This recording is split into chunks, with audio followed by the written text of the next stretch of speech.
One day you wake up and suddenly you're over 50.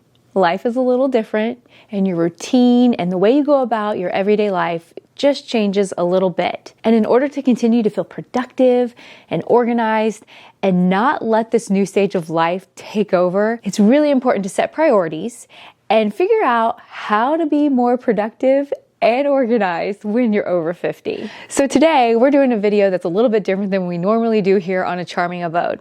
Recently, I had the pleasure of doing what society deems of going over the hill. I'm now in my 50s, and this stage of life is completely different than what I've experienced in the past. I understand that we're all at different places in our life at 50. For me, I'm a grandma. I work from home. I am taking care of a loved one who has an illness that normally doesn't happen until you're older. But hey, I just wanted to have all the things. So this video is actually going to be very helpful. Whether you are 20s, 30s, 40s, 50s, 60s, 70s, 80s, there's something that you'll get out of this video. But I am going to focus on those of us that are a little older and in a different season of life. So I'm going to break this up into just kind of two different ways of how I stay productive and how I stay organized, because I feel like they go hand in hand. If I'm being productive, then I better be organized in order to continue to be productive. Does that mean that I need to fill every minute of my time? No. We're going to talk about allowing downtime and time to just be lazy, and even if you like to scroll your phone. Let's start with how a typical day goes for me. My first thing that I recommend is that you have a morning routine.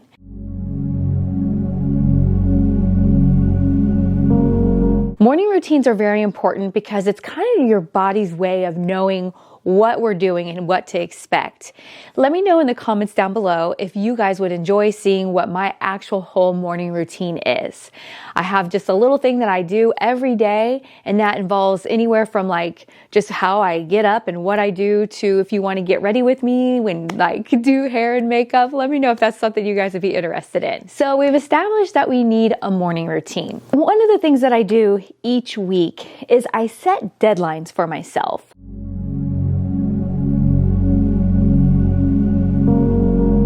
So this is going to be where a lot of things come into play with what your life looks like, whether you get up and go to work, whether you're retired, whether you work from home. So this is where it's going to be a little different.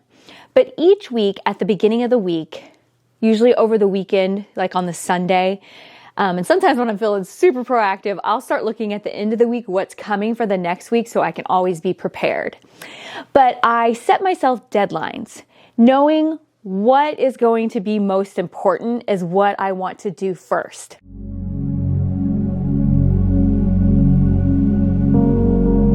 So I'm gonna give you guys some real life examples of what I do for myself, so that way you can kind of think about it for your life.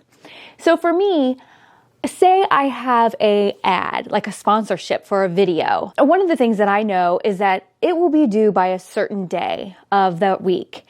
I will do that first thing and get that over to them, usually on Monday. I want to have it done and not feel that pressure. The more you can take the load off yourself, the more you can just enjoy your time. So do the important things first, which kind of goes right into the next thing that I use in order to be productive and stay organized, is I set aside time to do each task that I need to do throughout the day.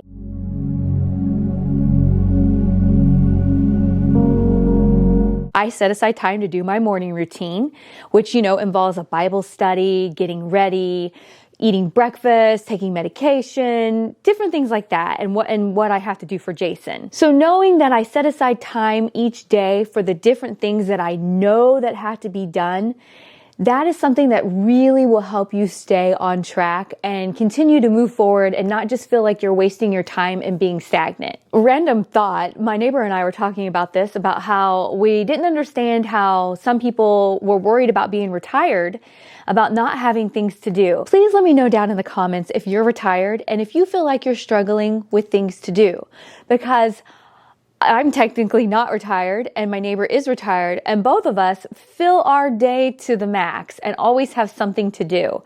And so I wonder if this is an actual concern for others. And so they're worried about being productive and filling their time. So if you're retired and this is something you're struggling with, please let me know down in the comments. I'd love to hear more about that and kind of explore that a little bit more. So you know how we just talked about how we need to set deadlines and then we need to set aside time to do each task. That's where you have to learn to eliminate distractions.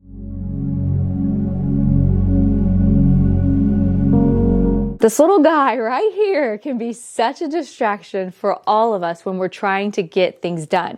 I will find myself, say I sit down and I'm going to batch content and I'm going to make posts for Facebook. I feel myself like looking at stuff and then I'm like, oh, what's happening on Instagram? Like, oh my goodness, I drive myself crazy. So I'm over here scrolling Pinterest on my laptop and looking at something else over here on my phone. I'm like, what am I doing? Please tell me I'm not alone. Let's talk about eliminating these distractions. So for me, when I know like I have the high priority things that I have to get done, I have to go put all those things away. Like I'll keep my phone volume on in case I'm needed for something, but I will go and put it in the other room. So that way it's not just right here where I can just be picking it up and putting it down. I have to keep it away from me and stay focused. Definitely try to eliminate your distractions. So the next thing that I will do for the week to help me be productive is set goals.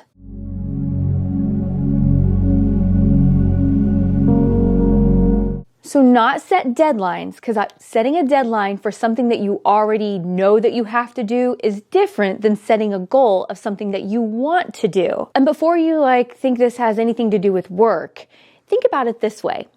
I set a goal that I was going to do a puzzle. So on the downtime that I set aside for myself, I was like, I'm going to set this goal and I'm going to work on this puzzle. Well, it ended up being a lot of fun and I scheduled a little more downtime than I was supposed to because I was having so much fun doing the puzzle. But it actually made me feel really productive. It made me feel like I was using my brain and it was challenging and rewarding. So keep that in mind when you're setting goals. Do something that challenges you a little bit and keep in mind that it can just be something fun. That goal does not have to be something work related or, household related where, I've got to do the laundry. I've got to do that. Set goals that are fun and then you have something to look forward to.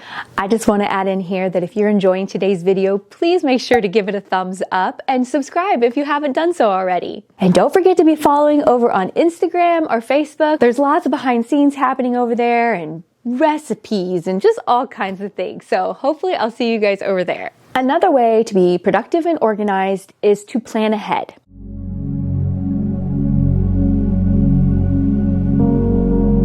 Now here we go again. We have, set deadlines, we have set goals, but we're actually going to plan ahead. And that is something that is a little different than the other two.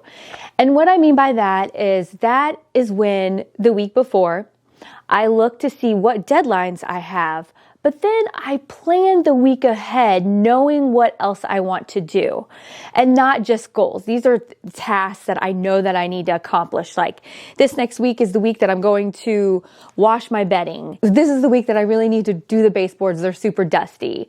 Or maybe this is the week that I need to set aside time to sit down and start gathering our information for taxes. So those are planning ahead to keep you on track of things that you know that need to be done. And unfortunately are not always the fun things, but they are what help us accomplish these things. The next thing that is so important is to establish a sleep routine.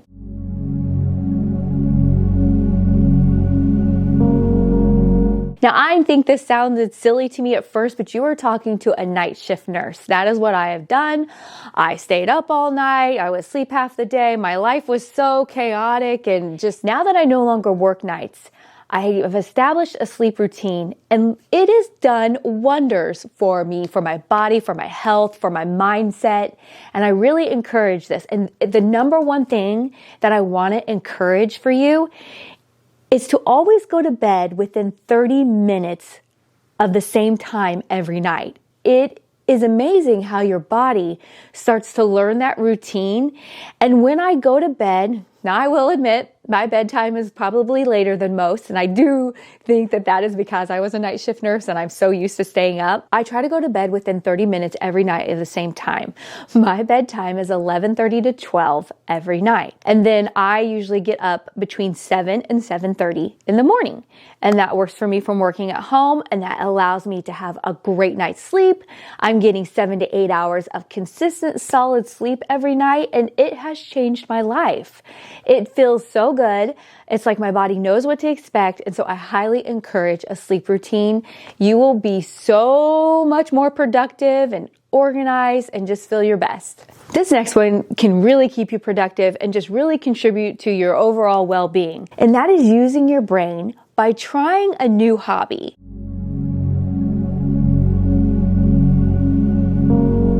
I have had several videos here on this channel where I've showed different new hobbies that I'm trying, and you don't have to be great at these hobbies, but using your brain on a hobby that you've never done before is really great for it. It helps it to learn something new, helps it to be challenging, and it helps to give you a sense of accomplishment.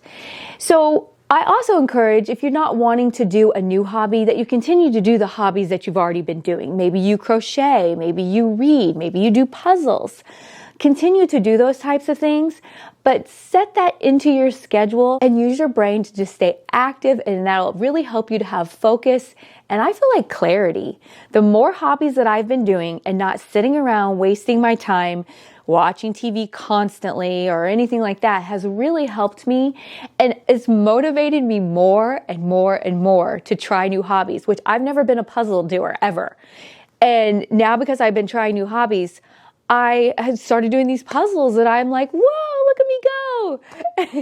And it's okay to be proud of yourself for trying something new and accomplishing it. That is fantastic. This video helpful. Please let me know down in the comments if you'd like to see any more type of videos like this, and we'll see you next time. Bye-bye.